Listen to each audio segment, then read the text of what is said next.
call the meeting to order. Please join us for the Pledge of Allegiance. I pledge allegiance to the flag of the United States of America and to the republic for which it stands, one nation, under God, indivisible, with liberty and justice for all.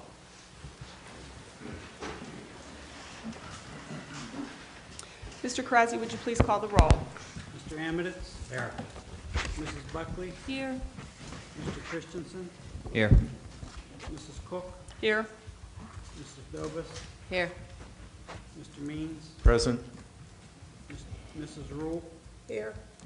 Mr. Spacuzza? Present. Mr. Workmeister? Here. 9 members present. Thank you. We wanted to take a moment this evening to recognize 4 individuals from our maintenance department who went above and beyond to assist us with the completion of the renovation project at Franklin Elementary School. Maintenance Supervisor John Kramer and maintenance department employees Ryan May, Steve Miller, and Thomas Sanders did a fantastic job on the recently completed renovation project at Franklin Elementary School and saved the district a considerable amount of money.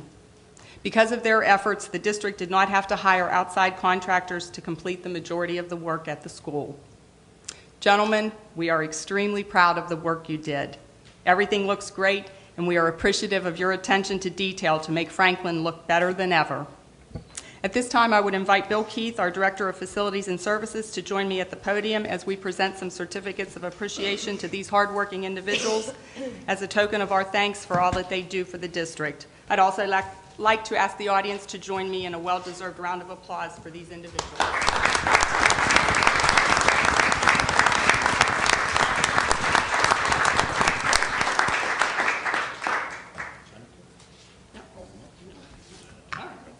First one would be John Kramer.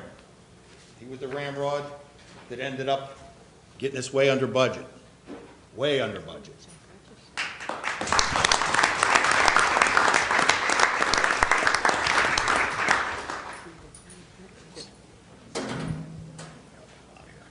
Hopping along. That's your cord. Be careful with the cord. I'll be good. Thank you, sir. That's for you. And then she'll take a picture when we get everybody up here. The next one will be Thomas Sanders. He's part of our HVAC staff. He works with Johnny hand in hand. Did a lot of work. Thank you, sir. Next one will be Ryan May. He's also part of our HVAC staff. Works hand in hand with Johnny also. Put a lot of hours in. They put a lot of hours in. And Steve Miller works for our general maintenance services. And he did most of relamping the whole school with LED lights. So we have all new LED lights, along with everything else over there. We have a great energy savings program going right now. That's it.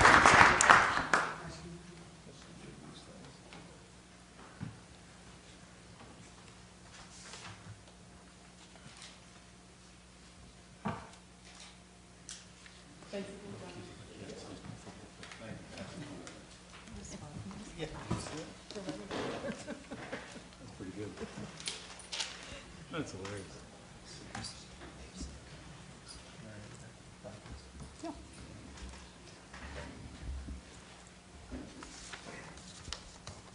We didn't make it a discussion item, so just briefly, just to go off of what was discussed here tonight, we'd like to thank the group, Bill Keith as well, Mr. Karazzi, everyone who helped to make that possible. Due to that savings, I know we have one little piece left, which is just to have an outside contractor wire the generator, and then the job will be complete. But due to their due diligence and their work, we were able to carpet all the main areas in Ben Franklin, and I really want to thank them for that. I think that was a nice touch. They also did the lighting. We're able to exchange out the lighting in addition to all the other pieces to the project. And we talked a little bit about this, and we'll be giving you some additional information probably at the January meeting with more specifics. But just so you have an idea, there's some more things to come with your approval. We'll be looking at, for next summer possibly, looking at replacing 2 package units on the cafeteria and economizers at IMS. We're also looking to replace the cooler and the freezer for the freezer and in the cafeteria for IMS. And we'd also be probably recommending to you to look at replacing at Lincoln the gymnasium heating and cooling system. Those were the major projects, and a lot of those are going to come in at significant savings by having our staff do this again. So it's an exciting opportunity, and we're appreciative, and we're just building on that. It's not quite the depth of the project as last summer, but it's still some considerable work to be done with a lot of opportunities for savings. So we look forward to more work ahead. There are items in all of the buildings. I'm not going to go over all of those tonight, but I just want to make sure that we're aware. We're constantly assessing the projects for our buildings and grounds, our plant, and we're fortunate to have this staff who's able to do this and not only maintain it, but improve it at a significant cost savings to the district as compared to bringing in outside contractors. So I just want to reiterate that. I think those three major issues we'll be bringing for your hopeful approval in January with a little more detail so that we could begin to have a total cost of that project for the summer, which will allow Mr. Kramer and the staff to be able to start to work on that. So, any questions on that? Mr. Keefe, anything, or Mr. Karazi? I think you covered it all, Doc. Okay. Thank you again, all of you, for your hard work. It's much appreciated. Before we get into our agenda items this evening, I would like to take this opportunity to recognize Russ Bacuza, as this will be his last meeting with us as a member of the Bethel Park Board of School Directors. Russ came to us in 2008 to fill a vacancy we had on the board at that time, and from the minute he was sworn in, he hit the ground running without missing a beat and was a very valuable member of our team. Russ, you were always on top of every issue, having a great understanding of what was at stake. You cast your votes after much thought and deliberation. You brought new insights and perspectives to this board, and for that and so much more, we thank you for your almost 10 years of service to our students and staff, as well as the Bethel Park community. We also thank you for your 4 years of service as our board vice president. You were always someone we could count on, and I especially want to thank you for the great job you did running our meetings on the nights I was not able to attend and representing the district at events such as the National Merit Scholarship Luncheon. It was good to know that everything would run smoothly in your capable hands. We also thank you for serving as the board's representative to the Bethel Park Recreation Board for many, many years. I don't think many people knew that you served in that capacity, but that was so like you, Russ, to do things very quietly and without a lot of fanfare. But always, we knew you would well represent the district and its interests by bringing people together to solve issues in a cooperative manner. We will miss your wisdom, your insights, and your calm demeanor. And we will especially miss all of your jokes, although I must admit I won't miss so many of those West Virginia jokes. But your warmth and humor I can email them to you. okay, will definitely be missed. At this time, it is my honor and pleasure to present a small token of appreciation from the board and the district to you in recognition of your faithful years of service to the Bethel Park School District.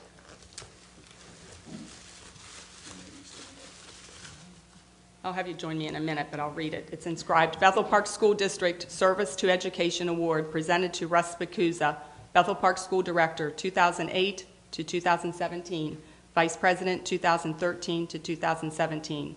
Thank you for your unfailing service and dedication to the Bethel Park School District.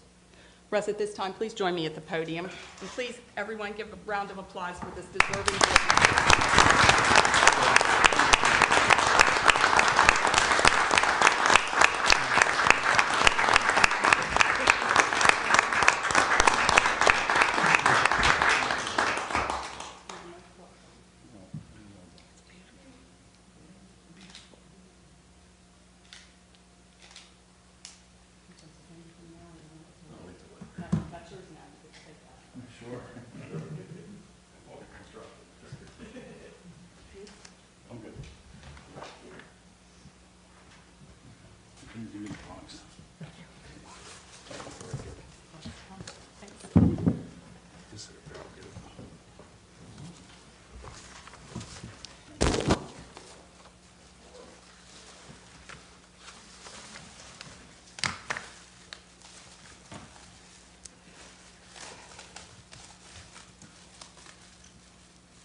Do we have any additions or corrections to the agenda this evening?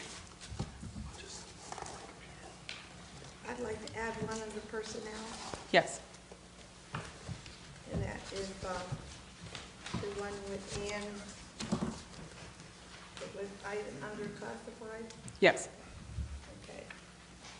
Item 2, and it's Ann, with the name Ann David? Davis, Okay. Okay, add a rate of $10 per hour to be effective, pending proper clearances and pre-employment documentation. Okay. That was David, Anobile. Thank you. Any other additions or corrections to the agenda? Then I need a motion to adopt the agenda for business items. So moved. Second. All in favor say aye. Aye. Opposed? That carries 9-0. I need a motion to approve the minutes of the regular meeting of October 24th, 2017. So moved. Second. All in favor? Aye. Opposed? That carries 9-0. I need to announce executive session held November 14, 2017 for personnel, other legal matters, and to receive information. Staff report. Ms. Wells?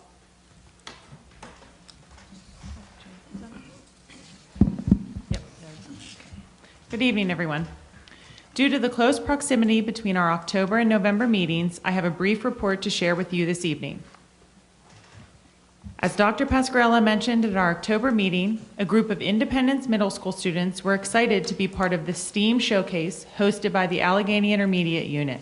This year, IMS was one of 26 schools who were invited to participate. All of the schools were recipients of a $20,000 grant last school year from the AIU's Center for Creativity and the Grable Foundation, and the showcase was an opportunity to provide examples of how the grant enabled these students to learn in new and innovative ways. The Independence Middle School display area was packed with people and several media outlets, including the Tribune Review, Pittsburgh Parent Magazine, and NPR. They wanted to know more about the go-kart that was built by the Innovators Club, the 7th grade science biomes that depicted different habitats and the animals that live in them, how a student repurposed unusable laptop computer screens into beautiful environmentally friendly lighting fixtures, and how 8th graders could construct balsa wood bridges that could support up to 300 pounds. Representing IMS at this event were Kate Cottrill, Megan Cunningham, Toyosi Egbebe, Evan Eisenberg, Kelly Cotillius, Alexander Marconis, Julia Marshall, Anna Rosemeyer, Aiden Shea, and Kessid Wicker. Their enthusiasm for their projects was palpable and contagious as they described how exciting and fun it was to participate in these learning experiences. 2 of our schools went out of their way to honor veterans this year. The Independence Middle School Student Council students and students who regularly correspond with American servicemen and women through the Bring a Smile to the Service group hosted a pancakes and sausage breakfast in the IMS library on November 10th for over 50 veterans. The students have been doing this for a few years now, and every year the event seems to be getting bigger and bigger. Also, Franklin kindergarten students had the opportunity to invite family members who served in the military to their classroom for a program that also included a crafternoon activity. Between Mrs. Jones's and Mrs. Vighetti's 3 kindergarten sections, a total of 10 veterans came, including a 94-year-old World War II veteran. It was extremely touching to see the children singing patriotic songs and interacting with the veterans. Several of our high school students had the opportunity to participate in 2 career collaboration events. Students Seth Mealy, Hunter Rousseau, Luke Schneider, Melissa Zybo, Kevin Aon, and Thomas Zoldos attended the Work Matters Summit that introduced them to STEM careers and encouraged them to follow their dreams. The program included a rover engineering challenge and a job and resource fair. These students were joined by Aiden Hill, Julia Tresnovic, Lauren Wazinski, Tyler Schultz, Caitlin Heater, John Stefesky, Giovanna Bernardi, and Colin McMurray at the Disability Mentoring Day, where they were partnered with professionals from Milan and had the chance to participate in a video teleconference and some assembly line training, as well as meeting with human resource professionals to practice their communication skills. Our Bethel Park High School Orchestra students in all 3 ensembles were working hard to present their fall orchestra concert on Thursday, November 16th, and they received a few performance tips from Dr. Warren Davidson from Slippery Rock University, who put the students through their paces and showed them how to do such things as make more noise, use more bow, and listen for the silence between the notes. He commended the students for sounding clean and tight. He also put in a plug for the Slippery Rock University Orchestra because it is an ensemble that also includes non-music majors, which means students who want to continue playing their instruments at the college level can do so without being a music major. Pittsburgh Symphony cellist Adam Liu will be working with the students tomorrow in preparation for the concert and talking to them about being a professional musician. We hope you'll be able to attend the concert on Thursday night. Our fall sports teams recently concluded successful seasons with our football, girls volleyball, and boys and girls cross-country teams qualifying for the WPIAL playoffs. Antonio Burkhart finished in 15th place at the Whipple Boys Cross-Country Championships and competed in the state championships.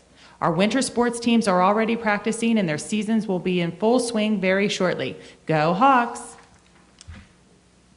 3 Neil Armstrong Middle School students, Haley Sable, Artemis Conaboy, and Justin Minch, made an interesting video to reinforce the topic of self-esteem as part of their health class.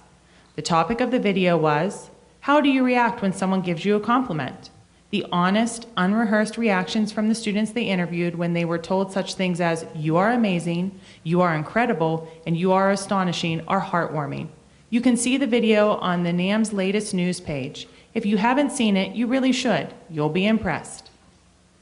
Lincoln Elementary School is once again partnering with WQED to offer a STEAM-themed 4-week family creative learning program.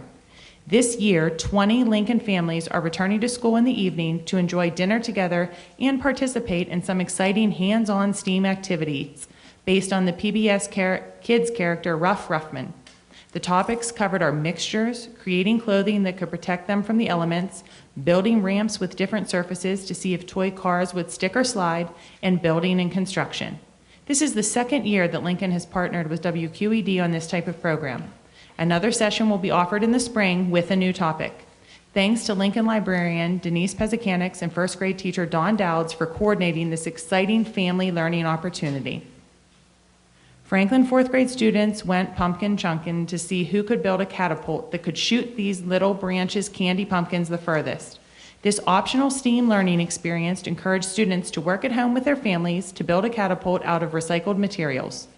The students used a variety of materials for their catapults, including wood, boxes, rulers, tinker toys, pencils, clothespins, PVC pipe, spoons, bottle caps, cups, bungee cords, rubber bands, and even a mousetrap.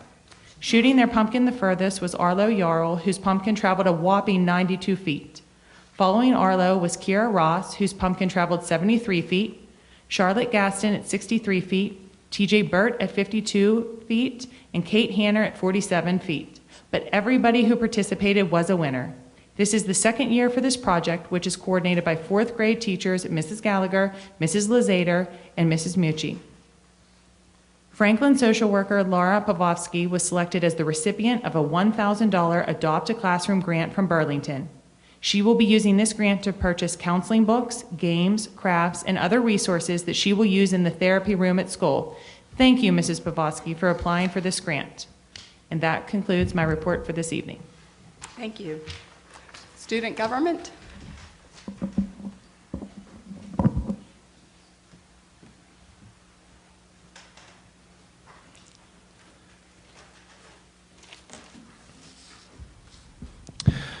Good evening.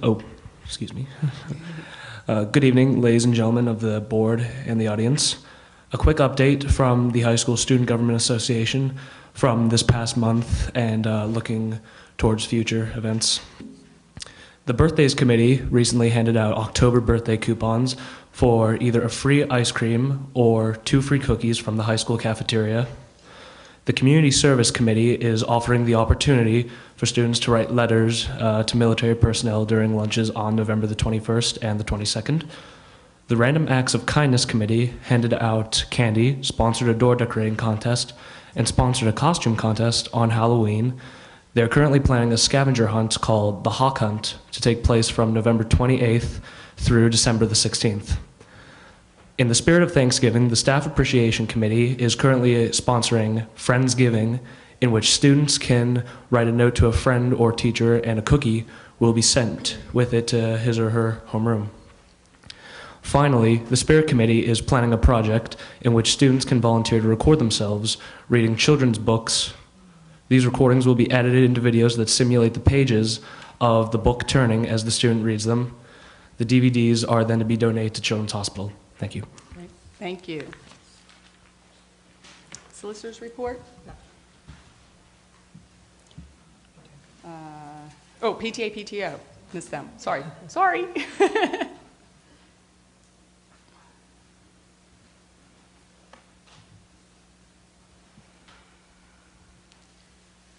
Couldn't miss you. Hello.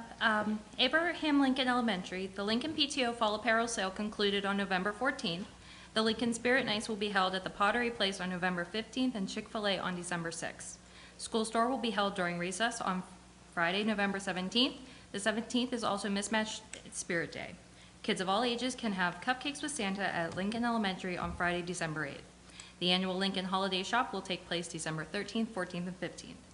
Ben Franklin Elementary has a lot to look forward to in November and December. They started their box top contest November 1st.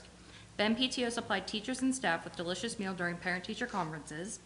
They had a very successful Spirit Night at Chipotle. Ben Franklin finalized their Sarah's candy sale orders and delivered is scheduled for December 5th. Night Out with the Pop Committee is working tirelessly on their annual event November 18th. And lastly, for November, they are opening another Spirit Wheel sale before the holidays. Looking ahead in December, Ben is prepared for their annual Cookies with Santa, Santa Shop, and holiday parties are scheduled December 22nd. George Washington Elementary. George Washington is gearing up for a busy holiday season in the coming weeks. The Fall Sarah's Candies fundraiser concluded and was an amazing success. Items are being delivered this week. The Cookies with Santa event takes place on Friday, December 1st. It includes games, crafts, pictures with Santa, and a service project to support our troops. Students will have an opportunity to purchase presents for their families during the holiday gift shop the week of December 4th through the 8th. On December 12th, Jason Christopher will visit the school and present an assembly focused on bullying prevention. Lastly, the annual holiday sing-along will take place on Wednesday, December 13th at 7 p.m. at the high school. Memorial has a busy week this month. They had their PTA meeting on Monday to wrap up items on the agenda before the holidays. This Wednesday, they have a Spirit Night at Flight in Bridgeville and a much-anticipated fall bingo on Friday the 17th at Memorial. The month of December will begin with a holiday shop taking place from the 6th to the 8th, where they just love watching the kids come in and shop with their families, and they get so excited to pick items by themselves. On December 7th, they have a holiday festival in the evening at Memorial, which always is a great time to celebrate the season with the Memorial families to get photos with Santa. They also have 2 more Spirit Nights to take place, Five Below for the whole week of the 11th and then the 18th at TGI Fridays. This month, the month wraps up with the holiday parties, which always seem to get everyone in the mood for a holiday break. William Penn Elementary, the students participated in a Halloween parade with their parents and guardians to show off their costumes and then returned to their classrooms for the individual class parties. The PTO treated each student to a snack and a drink to have during the parties. The teachers and staff enjoyed the staff appreciation dinner during parent and teacher conferences. This year's dinner was catered by Au Gratins and was provided by the PTO. The students had an assembly by Basketball Jones. It focused on kindness, character, and responsibility for one of OWN's actions. Basketball Jones performed tricks and had the kids participate in games. They are currently working on plans for their Cookies with Santa night as well as their Santa shop and classroom holiday parties. Neil Armstrong Middle School PTO raised over $2,863 in their color run on November 4th. Neil has planned a Barnes & Noble fundraising event on Saturday, December 16th, and the PTO is currently working with the teachers at Neil for their annual charity carnival that will be taking place on December 22nd. Independence Middle School, the IMS PTSO, is getting ready for their IMS Craft Fair being held November 25th from 9 a.m. to 3. Registration for the craft fair is now open. Forms can be found at imsptso.org. That is it. Thank you. Any committee reports? Connie, do you have anything you want to report on? I just came from Still Center where we went over salaries, and just to let you know, what they do is they take all the sending districts, they look at what they pay their principals and all their administration, and then they keep it so that it's commensurate with what the sending districts are sending and spending on their administration. So that's a good thing. So we kind of are the watchdog to make sure that they're not paying any more than the rest of the schools are paying. And the other thing is I will be having a meeting on Saturday. We will be starting to interview for the executive director for the AIU. And Shasta will be meeting on Thursday, and we'll be talking about what all the schools will be doing for the coming year as to what Shasta will look like going forward. Okay, thank you. Cindy, anything from Pathfinder? Pathfinder will be meeting tomorrow evening for our regular meeting, and the PTA council meeting that we were supposed to have the other day was canceled, and so we'll be meeting, I don't have the specific date in front of me, but I want to say it's January. Okay. Anybody else? That covers all the committees, I think. Any public comments on agenda items this evening? Okay, this is our combined meeting tonight, so bear with me because we only hold a couple of those a year. I'm going to look at first curriculum committee, and does anyone have any questions or concerns on any items under curriculum committee before I turn them over to Mrs. Buckley? Number 2, please. I was wondering, we got a lot of emails about the decision to cancel school, and I was wondering if the superintendent could give us an explanation about his decision.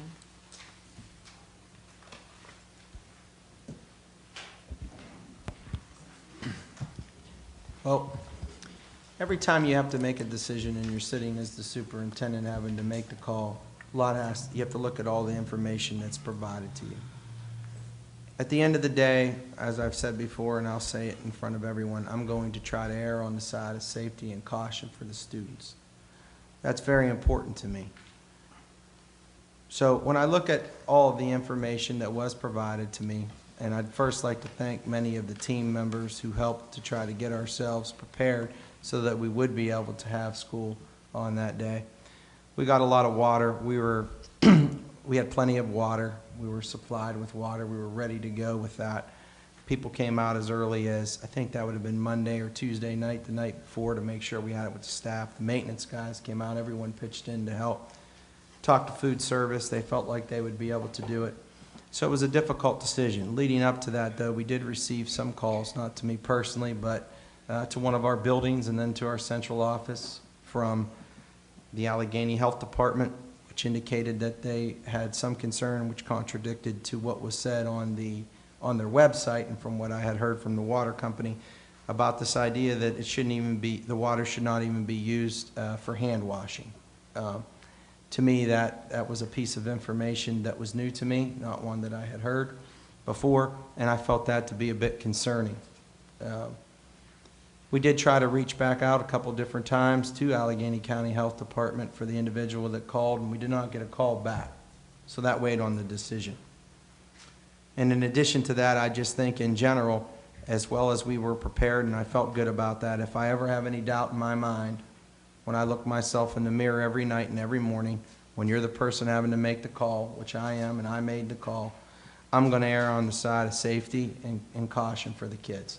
And that was my decision, and actually I don't regret it. Any other questions on anything under curriculum?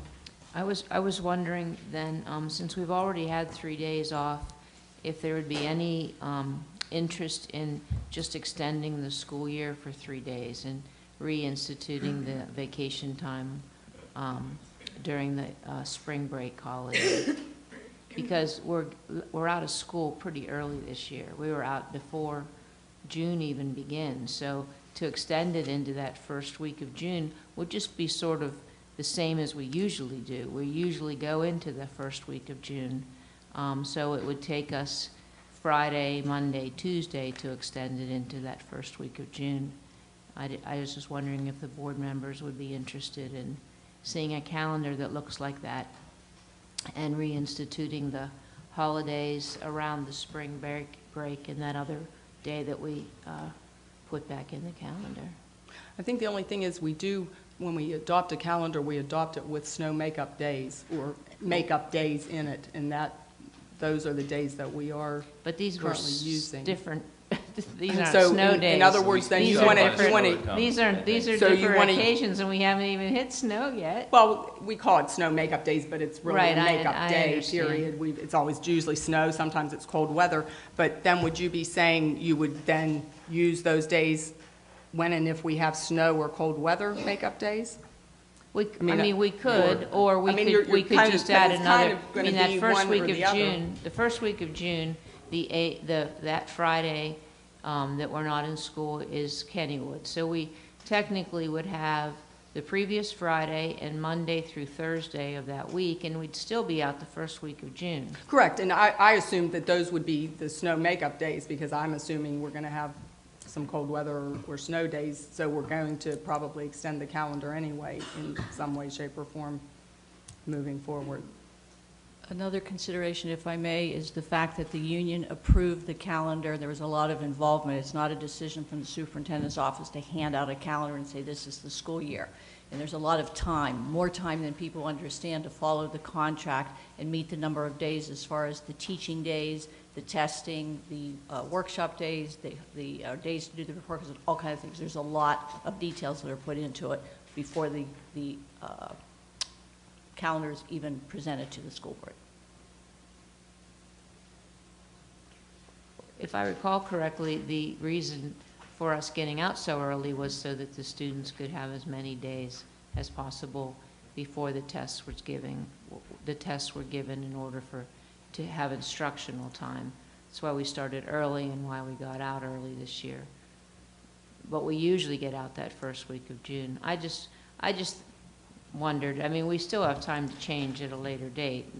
Those days aren't around right now. I'm just asking if you would all think about that and consider that for maybe a future time too.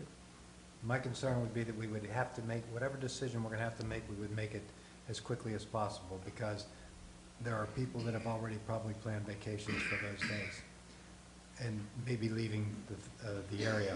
So if we're going to make a decision on that, we need to make it quickly so other arrangements can be made. Part of the irritation with some of the parents and their letters we received was the short notice and their inability to make other plans for their children. So we need to look forward for the future. If we're going to make that decision to extend the school year, I think we need to do that in a timely manner to allow anybody to make those choices and other arrangements. I think people have already made spring break trips too, and we already took 2 of those days away. How many days do we have that is in our buffer yet to allow for some actual snow days? I mean, if we do have, say, 2 snow days, are we going to be going into June right now already? So we don't have any more. I think we had 4 makeup days built in. Mhm. Yeah.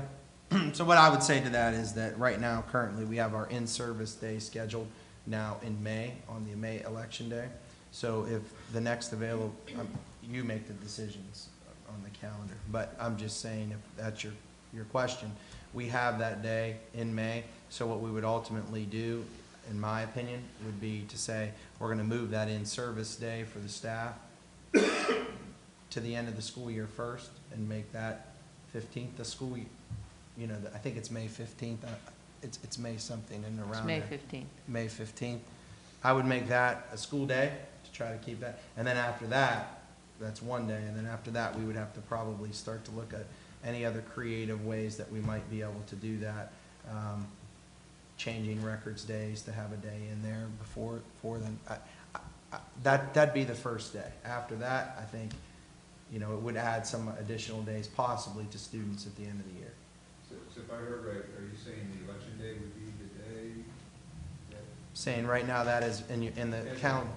Yeah, I'm I'd sorry. go against that one there, because election day, we don't want, I'm judge of elections, and I know having class going on with people when it just, I don't know, it might be a little chaotic, I think. But Yeah, it would be a difficult day. The other thing you have to be mindful of is there's a number of hours that students have to take, in a year, which is usually pretty easy to accomplish because we have plenty of hours. But the other component is days, and that also applies to seniors.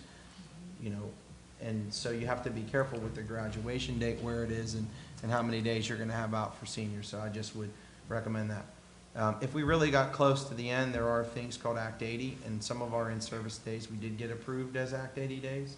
And in those cases, Act 80 was passed that says those would actually count as one of the days, not for the hours, but for a day. So our intention is to not utilize those days and really make up the instruction, because that's the most important thing. But if we absolutely had to, could we, I think, Mr. O'Rourke, we approved 2 or 3 days, 3 days as Act 80 days. So technically those could count as one of the actual student days as long as you can meet the hours.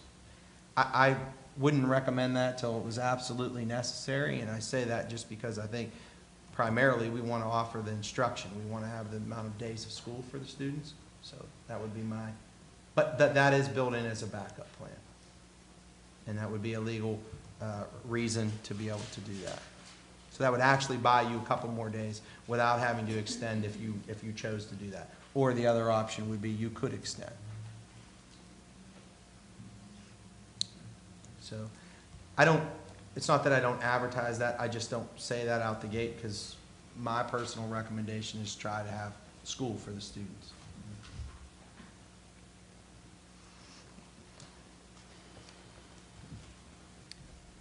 Well, what's the board's preference? Do we want to leave this revision on the agenda? Because I'm going to then turn it over to Mrs. Buckley to make the motions.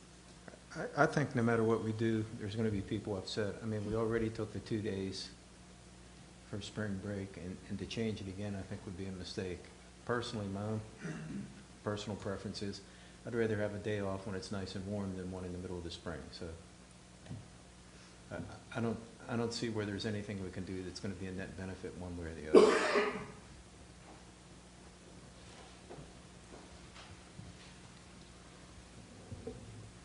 So then I'll leave it on. Given the comments from the superintendent and his ability to squeeze a few other extra days out of it, I would say leave it on there for right now, for me. Any other curriculum items before I turn it over to Mrs. Buckley? Mrs. Cook, can I say one other thing? Yes, sir. As a board member, I think speaking for all board members, we don't go to school those days, so it doesn't make any difference to us. I mean, unless there's a clear benefit to the public one way or the other, I mean, I say leave it the same. And like I said, I believe the calendar was drawn up, as Mrs. Buckley said, with all stakeholders in the discussion to make those the make-up days, and so that we had instructional time and meet our days to hit the reporting periods, reporting periods. Okay, Mrs. Buckley, I'll turn Curriculum Committee over to you. All right, thank you, Mrs. Cook. 2 items under curriculum this evening. Would any held out? Number 2. I move under curriculum professional development, 1 involving Ms. O'Rourke, and B with Mr. Ryer. Second. Item number 1 under Curriculum Committee has been moved by Mrs. Buckley and seconded by Mr. Means. Any questions or comments on this item? All in favor say aye. Aye. Opposed? That item carries 9-0. Mrs. Buckley. And item number 2, the 2017-2018 school calendar revision. April 2nd will now be a school day for all, and spring break will be shortened. The 181 student days and 192 teacher days will remain the same as the original calendar. Second. Item number 2 under Curriculum Committee has been moved by Mrs. Buckley and seconded by Mr. Means. Any questions or comments on this item? All in favor say aye. Aye. Opposed? Aye. That item carries 8-1. We'll move on to Personnel Committee. Does anyone have any questions or comments before I turn that over to Mrs. Rule? There are 6 items under personnel. I guess I just turned it over to her. Go ahead. There are 6 items under personnel. 1, approval of extra duty responsibility program. 2, the approval of leave of absence. 3, appointment of personnel. 4, approval to extend temporary assignment for long-term substitute. And 5, approval of administration tuition reimbursement. And 6 is curriculum facilitator for 2017-2018. Second. You second. Mrs. Douglas, did you second that? Thank Second. you. Items 1 through 6 under Personnel have been moved by Mrs. Rule and seconded by Mrs. Dovis. Any questions or comments on any of these items? All in favor say aye. Aye. Opposed? Those items carry 9-0. And we're moving right along to Facilities and Services Committee. There are 4 items under that committee. Does anyone have any questions or comments before I pass those on to Mr. Spicuzza? I'd just like to make one comment, Yes, sir. and Mr. Karazi or solicitor could jump in, but the camera bids we talked about before, we did get a couple bids in, but they failed to meet the specifications that we were looking for. So that's the reason for the rejection and trying to get new bids. So I just want to make sure that we're clear on this. It wasn't because we don't think we need them any Right. longer. We do, but the people that applied or sent bids in did not meet the criteria that we were looking for. It will be rebid. Okay. Are we still talking about number one? I just wanted to make that comment so it was clear. I didn't want anyone in the audience to think we were not looking to buy them, that was all. I know that I had originally brought up, because someone brought it up to me about the softball field at the high school. And I don't know what to do about that number two, because we haven't had any problems. We did have the hillside problem, but I mean, should we wait and see if we have problems, or should we, you know, because I know parents brought it up to me, so I brought it up to you, and I don't know. I'm not, that's not my field of expertise, is dirt and fields and stuff. So I mean, I think, So do we go forward with it, or do we wait and see if something happens up there and if the ground falls? well, I mean, I think what you were asking for, based upon some parent concerns, were in order to do a thorough job and determine that. Obviously, you know, from our perspective, we aren't highly qualified in our department to be able to tell you that or not. So unfortunately, in order to make a recommendation like this, it's going to cost that type of money to do all the thorough studies that would need to be done. The individual wasn't really willing to put himself or the company on there without doing a thorough job, and I don't blame them, because if they just, you know, for lack of a better words, use an eye test and say, yes, that's good, and something goes, then it would fall back on them. So I think in order to do it thoroughly, this is the price that you'd be looking for. So, I mean, I kind of leave that back up to you all, who kind of indicated that that was something that, you know, you were interested in doing. Could you explain a little bit more about the problem? Is it cosmetic? Does it yield the field Well, unusable? Is it a safety risk, or what are we concerned with? Here's my general understanding of it. I mean, and I didn't talk to the individuals. I know Mrs. Dovis got a few calls, but there were some concerns early on about some of the same material that was in the hillside being in and around the softball field, possibly even having some of that material early on, a long time ago, surfacing or settling at some point. We walked, I think Mrs. Dovis mentioned she did too, but Mr. Karazi and Mr. Sloan, the athletic director, and I walked the field part, and along the field part, we didn't see anything to our eyes that showed anything that would look like that. I will tell you that without doing the testing, the assumption from the individual who were asking to do this is that there is a chance, a high percentage chance, that there would be some of that material there. It could be, but he said in order to be sure and to determine whether or not those angles, for example, I use angles loosely, just the grade, whatever you want to say, will cause an issue or not, he would need to do this thorough search. So I didn't see anything in our walkthrough, and that was pretty much in the off season, that constituted blatantly sitting there and saying, here's a piece of that material.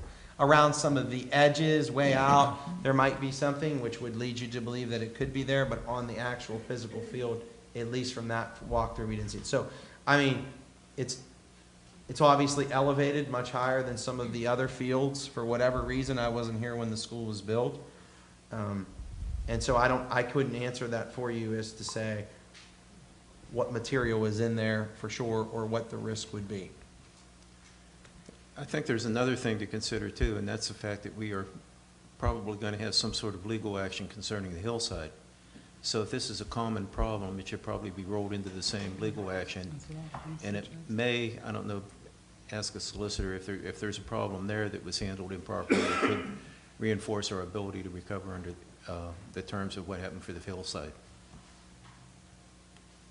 I concur with that thought process. That's what I was thinking when Mrs. Dovis brought it up, that we should be able to at least identify if there is. I mean, it may not be to degree of like, that we would have to change anything there. I don't know, this company, hopefully would they be able to tell us that? I mean, if they determine that there is that, but there's maybe not the risk that there was with the hillside in the material, I guess, surfacing, or, you know, because it's Is that a flat, probable you know what I answer mean? that somebody would say to you, yes, we determined that some of that material was there, but due to the grade angle, Right, whatever the but- terminology, the borings, the so on and so forth, we don't see that it is exposed as the same risk as the hillside? Is that a possible answer?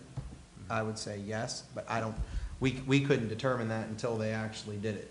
Right, Right, and I we think wouldn't we would determine want to know it. that And bit of information, one, for the lawsuit's sake, and two, for the answers that we were seeking, just in general. Well, in the from- materials that we received, there was also something, $10,000 more that, you know, would look at the field itself to see if, with electromagnetic, to see how close to the surface, not electromagnetic, but something, something like that, to see how close to the surface there might be materials and so forth. So would the boring do it, or would we need to do that other thing also? Using data, just to say this, and this doesn't mean this would be accurate, but looking at the data before, this number that you're looking at, if it was anything like the hillside, this number's probably going to grow, right? Because as they run into additional issues, there's gonna be more testing that needs to be done, if that was any indication. And I'm not saying it is. I just wouldn't say, in my professional opinion, even though that's the number he gave, 20,447, that if there is some type of material, that he's not gonna come back to us and say, if you want additional testing, it's, Right. so I'm, My biggest concern is safety of the players and stuff, and whether there's gonna be holes or metal or concrete or whatever. But And I think we were all as in we agreement said, with that. And I We think- were all in agreement with that, which is why we decided to put it on here, and this is why I would recommend to continue to go on with Okay. it. Yeah, there, if you look at the report from, Yeah. it's 120 soil drillings plus 20 additional rock corings. Based on the comments that all the board members have made, I believe that this is something that we should do. okay. I think it answers several different questions, the safety issue, potential future liability, et cetera. So in my opinion, I will And vote especially since it's for been it. pointed out to us. I think that's Yes. the other issue, is that something has been brought before us, and I think it behooves us to follow through on trying to get some answers. But on the softball field, we're talking flat surface, and the concern, I don't think, is so much slippage, or like, landsliding kind of thing. It's the surfacing of concrete and other things. So boring is like trying to find a needle in a haystack in my mind. I'm not an expert, and all that. So boring is not what hopefully they're going to be focusing on. We want them to sign off saying this field's going to be safe by doing, like Pam was saying, I think it's like as you with metal detectors or with sonograms or sonar or something like that, whatever it is. We just want to make sure there's nothing dangerous underneath 2 inches of dirt, and that's it. But, if you do 2,004 samples, you can be missing a rock that's 2 inches away, or glass or pipes or metal or whatever it might be in that soil. Hopefully they didn't do that. Well, when they did the softball field, but you hear I don't know whether that geophysical investigation that's listed in that plan as $6,500 is part of the $20,000 that we're approving. You understand what I'm saying? There's two parts to the plan. One's the borings, and then the other's the investigation. The investigation is underneath the sheet, and it talks about it's 5.0 geophysical investigation. I don't think that's part of what we're approving, but I guess we could do that at a later date if the borings come back.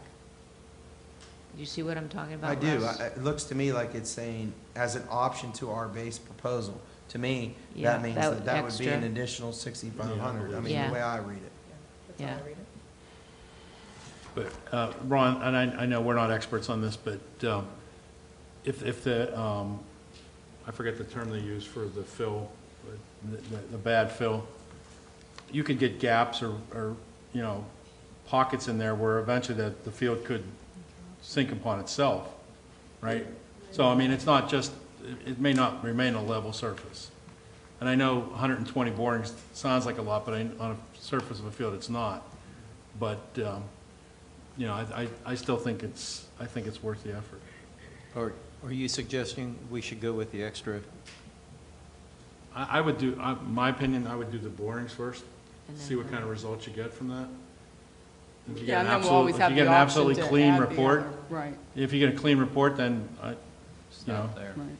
What I'm saying is, I don't think boring is going to give me any confidence that there's nothing dangerous underneath the dirt. I mean, a pocket of air, you know, and by now hopefully it's settled, but yeah, I'm just saying, if we're so concerned because there's so much junk in this soil a couple years back or whatever, how do we find it? And I don't think boring, in my mind, like I said, I'm no expert in this, is a difficult thing for us to be discussing here, but I think if there is something, there should be some other ways. And all we want is them to sign off, giving us assurance, at least me, that's what I should say. I would like to say, what company's going to be responsible if we have problems again in the future? That's all I want, you know. Well, why is this company recommending this if it isn't? They know what we're looking for, so I suspect they know that the borings are I going to agree. tell us some information that we need to have. So just go with it, and but we're going to be talking about it again next year. I don't think there's a whole lot of safety risk here. The hillside was a problem because it was on a steep hillside and it slid. If something sinks a little bit here, I don't think it's going to swallow up a team or anything like that, but, you know, you might have to backfill it and level out the field, but I don't think it's the same safety concern you had in that big slope. No, the worst thing would be like some sharp metal sticking up all of a sudden, but, you know. I don't think that's going to happen because of the way it was put together. They put a lot of topsoil in to build the field. I doubt it, right. Let's go with it. Okay, then I'll turn Facilities and Services Committee over to Mr. Spacuzza. Yeah, just one question before I move the items. Yes. Since there are no items under item number 1 to vote on? No, Well, you're rejecting. You them. are Oh, we're rejecting them? the Okay, bids. I got it. Correct, we're I'm sorry, rejecting I the bids. apologize. Yep. The discussion threw me off. Under Facility and Services this evening, I see 4 items. Would anyone like any of them held out separately? Hearing none, I'm going to move the following 4 items. Item number 1, the rejection of the camera bids. Item number 2, the approval of the proposal for consulting geotechnical engineering services of the softball field at the high school. Approval of the payment for the NPDES permit, which is the National Pollutant Discharge Elimination System permit. And the approval of a donation from Washington Elementary PTO in the amount of $68,000. Second. Items 1 through 4 under Facilities and Services Committee have been moved by Mr. Spacuzza and seconded by Mr. Means. Any questions or comments on any of these items? I just want to say $68,000 from a PTO That's what I was for going to say. for Wow, playground that equipment PTO was is doing a heck of a lot of amazing. work. Thank you, That's my Washington. old PTO. That Thank was you, great. Washington Elementary. That's wonderful. Well, that's why I made sure I wanted to say Yeah, that. that's a Yeah. huge amount. That's We used to amazing. do around 10 or 20,000, I think, back in the day. That's a lot of Sarah's candy. It is. So we should find out how they did that. Yeah. I think they saved it over time. That's how we did it back in the day. It wasn't like 1 year. It was saved over time, I suspect. All in favor of items 1 through 4, say aye. Thank you. Aye. Opposed? Those items carry 9-0. And we are to Finance Committee this evening. And any questions on any finance items before I turn those over to Mr. Amidits? No questions? I didn't hear any, so you can take it away. Hearing none, I move the 5 items under the Finance Committee, number 1 being the bill list for November and December 2017 meeting. Number 2 would be the October 2017 financial report. Number 3 would be budgetary transfers. Number 4, items declared unused and unnecessary. Number 5 is approval of the tax settlements between 2 of them, Cool Springs Associates LP 316E-10 and Henderson Property Holdings LLC 887-J-85/885-J-75. Second. Items 1 through 5 under Finance Committee have been moved by Mr. Amidits and seconded by Mr. Spacuzza. Any questions or comments on any of these items? On number 4, I guess, just to assume here, the disk drives will be wiped, I'm sure, right? Yeah, Mr. Ryer. Yeah, the disk, I know you, the disk drives will all be wiped clean, so we don't have to worry about it. Yes, they will be wiped. Yeah, I know. So, Thank you. yes. I know you. All in favor of items 1 through 5, say aye. Aye. Opposed? Those items carry 9-0. Policy Committee. Mr. Means, I'll just turn those over to you. Okay, under Yeah. Policy Committee, we have a number of items. Number 1 is the policy number revisions, the final reading for number 122, extracurricular activities, number 123, interscholastic athletics. Then we have the item number 2, policy revision, first of 3 readings. Number 626, federal fiscal compliance. Number 3, approval of policy, first of 3 readings. Number 612, purchases not budgeted. And number 4, policy number revisions, first of 3 readings. Number 625, procurement cards. Okay. Then, item number 1, there are 2 policies to be approved. Would anybody like either of them withheld and discussed? Okay, seeing none, I move that the board authorizes the policies under resolution number 1. Second. Item 1 under Policy has been moved by Mr. Means and seconded by Mrs. Dobus. Any questions or comments on this item? All in favor say aye. Aye. Opposed? Those items carry 9-0. Mr. Spacuzza, will you take other for me this evening? I won't say no, I guess I'll do that for you. Okay, thank you. Just kidding, sorry. There are 2 items under other, both student agreements. I move the following 2 student agreements. Item number 1, student 005-190, and item number 2, student agreements 1001516, and Yeah, student great. number 002797. Second. Items 1 and 2 under Other have been moved by Mr. Spacuzza and seconded by Mr. Means. All in favor of these items say aye. Aye. Opposed? Those items carry 9-0. We are now to public comments on anything you wish to address the board on this evening. Name and address at the microphone, and you have 2 minutes.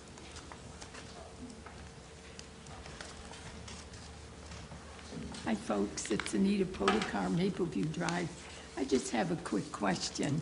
Do we have enough nurses to cover every school each day? I'd like to know what the right answer is. Okay. We'll have, you want to take a seat and we'll have, Dr. Pascarella, would you address that for us this evening? Sure.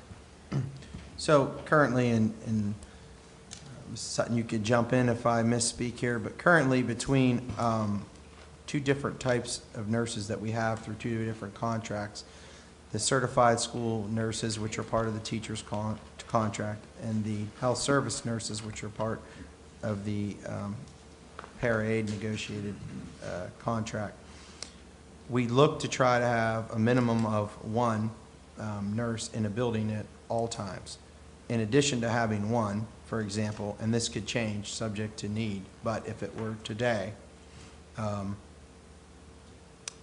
today being Tuesday, for example, we'd have 2 additional nurses. What I mean by that is if you took all of our buildings, there's a nurse in every building, and 2 of the buildings, if everyone was here, would have 2.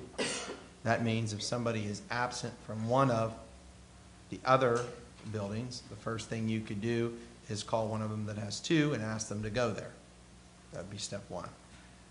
Before we do that, though, just so you understand our process, the very first thing that we do is call substitutes. We try to get substitutes so that we can leave both of those individuals in the building.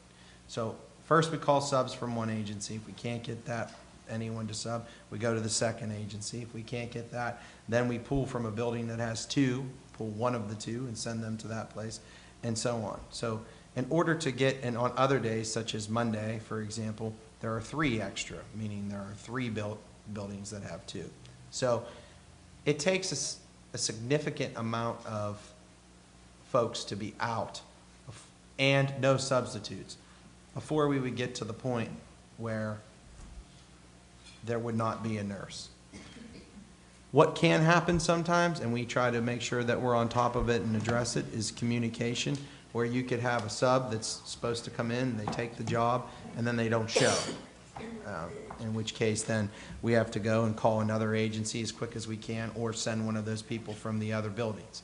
So sometimes, unfortunately, there's a communication drop, or somebody drops the job the morning of, and those things happen. Maybe they got ill, maybe they couldn't make it, family emergency. So we just need to make sure we continue to communicate. But to answer your question, on a given day, if we were fully staffed, there'd be a nurse in every building, plus 2 nurses, 2 additional nurses in 2 buildings, and sometimes 2 additional nurses in 3 buildings.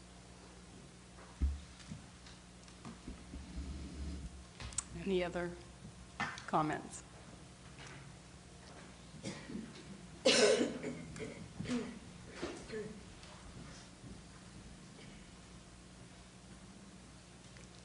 Hello, my name is Melissa Skirvitz, 5942 Leprechaun Drive. My question is regarding the playground that George Washington is donating $68,000 for. Is it in past practice of the school district that the PTO is in charge of spending their money to purchase the playground and maintain the playground? Or is that something that is done by the district because it is on district grounds? You gonna wait and then answer, or how you wanna do this? You wanna wait to the end and have me answer that, or do you want me to wait till she sits down and answer? Well, sit down and let him answer it. That was probably easier. You don't have to stand up. We're trying to do that. Yeah, I know. Wait till the end, and then, but however Today's a you want. combined meeting, so we're doing it different. That's all right. Fine, I just wanna make sure I'm doing what you would I'm like me sorry. to do. Yeah.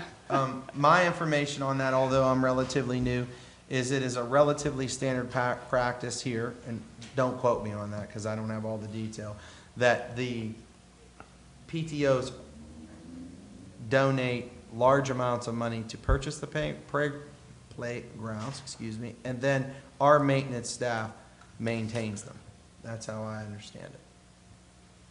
That's my understanding. That's how we did it back in my PTO I don't know if days. it's that they have to do that, but that's been the practice from the folks that I've spoke to who have, some years in the district that. The only problem we ran into was certain equipment had to be put in by the company to have it safety-wise. Our staff couldn't put in certain pieces of equipment that were purchased.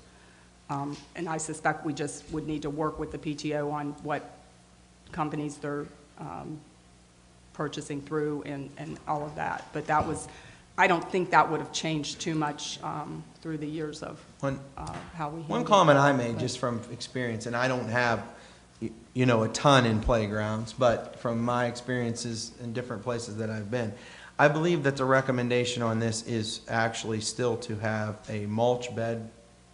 Is that correct? Yes. Okay. The advantage, even though you think you have to fill that regularly and the district has to maintain that, I find that to be an advantage because we're in control of being able to refill that. The disadvantage is sometimes when you have the other material on the playgrounds, from my experience, some hold up very, very well and some do not, and then only certain people can work on that. So I think both have we would need to do a lot more research on what is being put down, but since it's just the mulch beds, I think from my experience, that's a good decision because we could always, as that wears down, we could fill it back up. So I think that was a good move in my professional opinion. Mrs. Cook, one other comment I would like to make. I think that we'd also have to have concerns of equipment that gets installed so that we don't void warranties. And that would be my only comment. That's what I'm saying with the safety. I just want to make sure, obviously safety is important, but the warranty is also important. Part of it, yes, correct. No, go ahead. My concern is that $68,000 is a lot of money, and my son is in first grade, so I've only been there a year and a half. However, the PTO has been saving since the last one was put in a little bit over a year. Mhm. And being an educator in another district, my district is in charge of purchasing and maintaining the playground equipment so that it meets all of the standards and the liability issues and safety concerns and that. So I was inquiring to all of the elementary schools donate for the playground equipment. Is that something that the district does not cover at all? The district has covered some pieces of playground equipment at times, but typically we saved as PTOs towards purchasing and wanting to add to and have a bigger playground than what, so it has been, I can go back, way back, yes, past, yeah, yes. So you've donated the money and then we're gonna purchase it?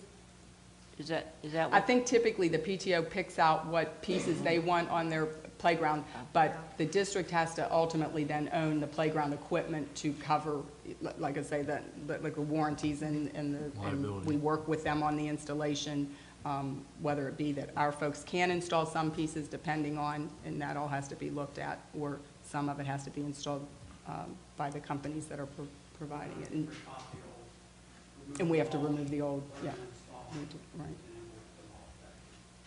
The company will install it. Okay. Yeah. Anybody else?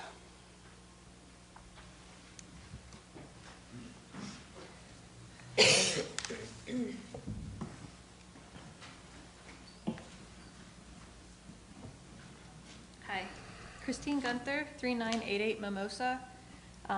Two issues. One is communication, and one is a little bit of respect. The agenda states the meeting will start at 8 o'clock. Everybody has lives. Everybody makes arrangements to get here. The meeting didn't start until 8:23. This is not the first meeting I've been to where we start late. I appreciate everybody's trying to get organized and situated, but 23 minutes late in a professional environment, I believe, is inappropriate and disrespectful to the audience that is sitting here waiting patiently. In regards to the water situation, I know it's been addressed, and I appreciate you taking, I don't want to say blame, but credit for calling us off on Wednesday. Peters Township, Upper St. Clair, South Park, West Jefferson Hills, Clairton, St. Sylvester's, Baldwin Whitehall, and Brentwood school districts were all able to figure out how to appropriate what was necessary for water consumption, sanitary issues. I spoke to a cafeteria worker. The food service director was in the school early to boil giant pots of water and let them sit and cool. She didn't need any water to prepare the lunch that day. Nuggets just get baked. They don't need breaded and mixed fresh. I'm disappointed, and I appreciate that you said that there was an issue brought to your attention late of one person saying we shouldn't even touch the water. But where's the communication with our neighboring districts? What about reaching back out to the Department of Health or the other people in charge? The water didn't have an issue. And to just shut down school, I got noticed 8:03 p.m. And if I wasn't a stay-at-home mom, what was I going to do for childcare the next day? Imagine the parents scrambling and the last-minute resources that needed to be utilized. I appreciate Mrs. Dobis, Mr. Workmeister, and Mr. Christensen for at least replying to the email that I sent to the entire school board. The others, it wasn't even acknowledged. So that's my issue. Thank you. Anyone else? Okay, then, do any of my board members have any comments they would like to make this evening?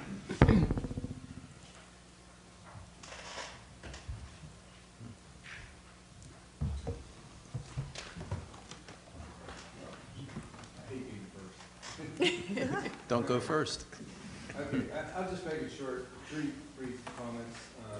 One, first, Russ, we're gonna miss seeing you up here, but I'm sure we're gonna get a phone call being in the audience, but you don't pick on us up here, you know. I have email too, Ron, remember Yeah, that. I have emails, so anyhow, thanks for your service there. Second, again, like has been stated, for the PTO with the $68,000 helping make the, like the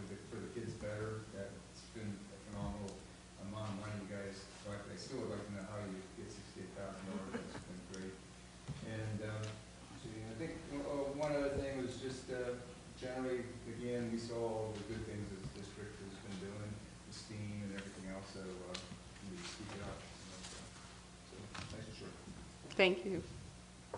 I just want to say that anyone that didn't see the play, The Heist, it was really very well written, done by one of our own Bethel Park graduates, Heather False-Williams, who also is a teacher here, and so I was really proud to be able to attend and see what a good job she did.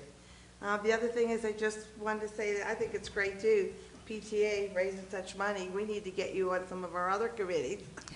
Maybe Bethel Park Foundation School. And the last thing is I just want to remind you that DECA and FCCLA are going to be having their Santa brunch December 9th, 11:30 to 1:30 here at the high school. So just keep that in mind. Mrs. Cook, if I may, I'm going to repeat a few things, but I'll be quick. It's 9:35. First of all, thank you to the Washington PTO. That is just phenomenal. And all the other PTOs, not just Washington, all of you folks work very, very, very hard on behalf of our children. The high school play, as Mrs. Rule mentioned, if you didn't see it, you missed a great evening. The kids and the involvement and all the people behind the stage and so on, it was spectacular. The Pittsburgh Symphony, my husband and I were there on Sunday afternoon, and of course the symphony was there, and then they had the student section where they involved people, students from the various districts, and Bethel Park was well represented there, so that was nice to see that, and names in the program and so on. Very quickly, I've been repeating myself, but I'll do it. I attended school board meetings for a long time. I taught for 36 and a half years and attended meetings for almost 30 years. There were many nights when the board came out late. For example, this evening, a few of us were here at 6:05, and there was a meeting held at 6:30, so we attended. I mean, we're not sitting back there just thinking, gee whiz, these folks are waiting.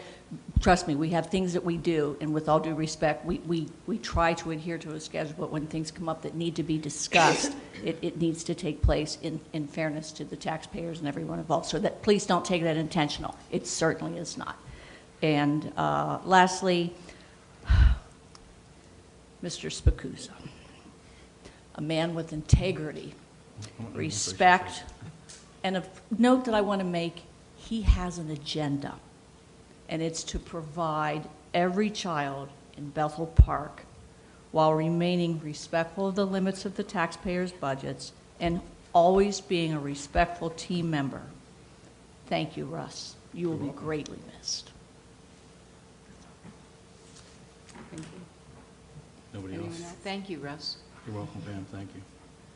Yeah, Russ, I'm going to miss you too, but hopefully I'll see you at the Historical Society meetings. Yeah, like you're actually going to come to a meeting. Come on. I've been to the last three. I haven't. Yeah, I have. And, well, there's a story behind that. My wife signed up. I didn't sign up. She signed us up for a family membership, so finally I decided I should start going. And I would be amiss if I didn't congratulate the PTO for raising $68,000. It was a really great job. You want me to go now?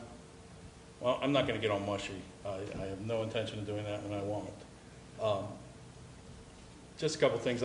You guys stayed all night that got the awards this evening. You could have gone home after your award, but you don't get to come in late tomorrow. Just so you know. But thank you for what you did. It's really appreciated. The PTO, that's great stuff. The reports that we get are, I know this was a short one this time, Beth, but it still hits home. It's good stuff. I actually made a couple notes because I typically don't do that. I'm really good at this. I'd rather talk without writing things down. I think I do better that way.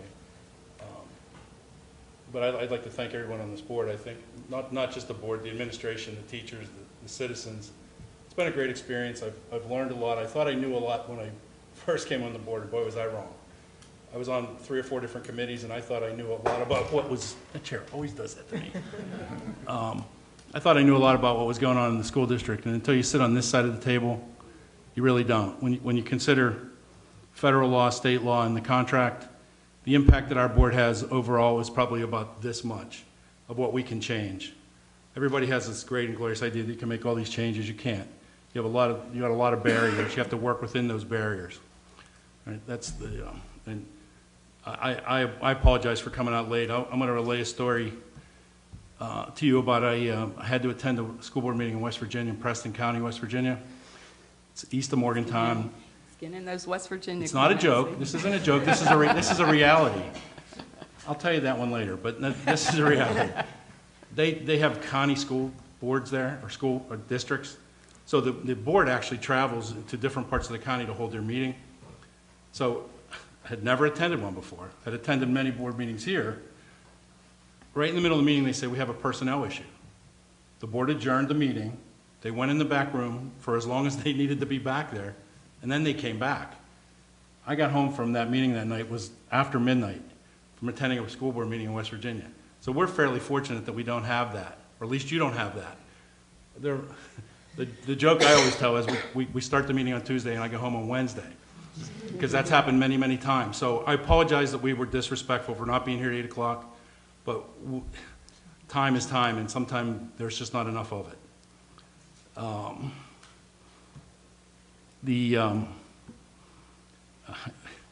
One of my fellow board members said that tonight I could say anything I want. I won't. But I could. I just want to leave a couple things. Technical education, Connie's been our representative I can never remember the place. Steel Center.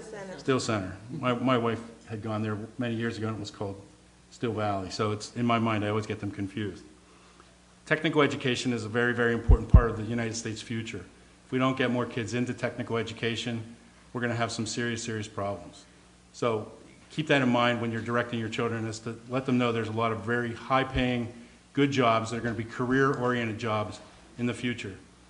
I'll say it one more time. Average age of a plumber and electrician is 55 years old.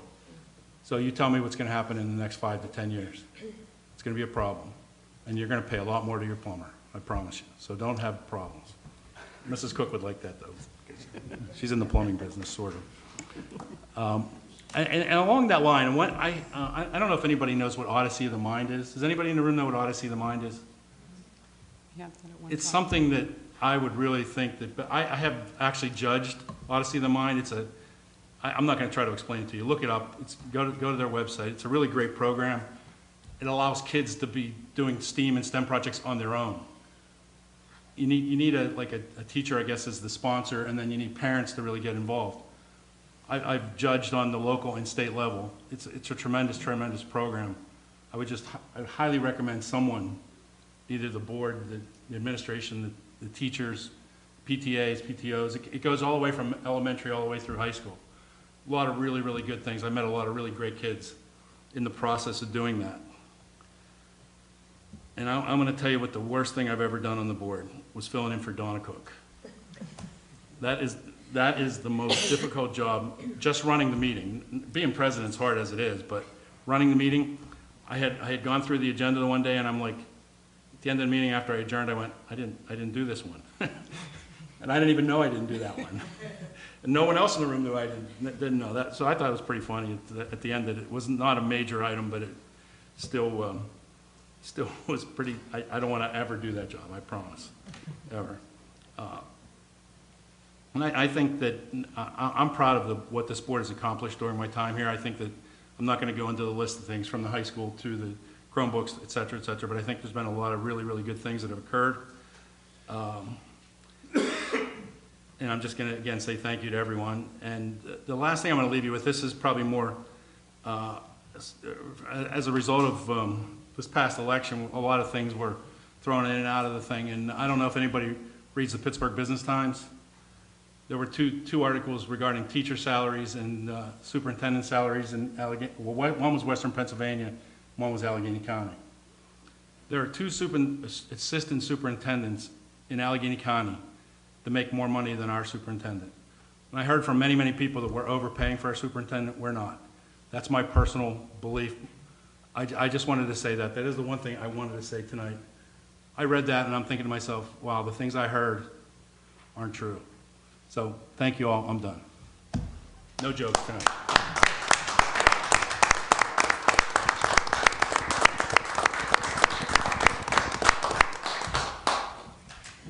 Well, does anyone else want to say anything?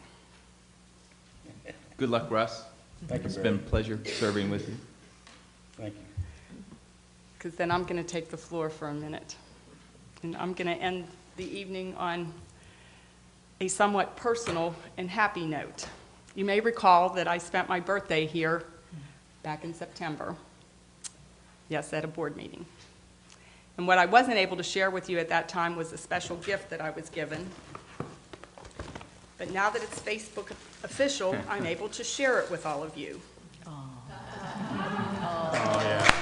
will be adding a new resident to Bethel Park because, yes, my son and his wife are buying a house, another house in Bethel Park. So that's why I knew a little bit about the current housing market and that things are alive and well here in Bethel Park. I'd also like to put in a plug for our PTOs.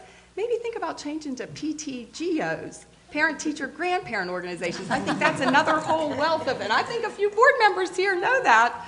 Their grandchildren's education, they're very involved. I'd like to say happy Thanksgiving to everyone, and we need a motion to adjourn. Second. All in favor? Aye. Good night, everyone.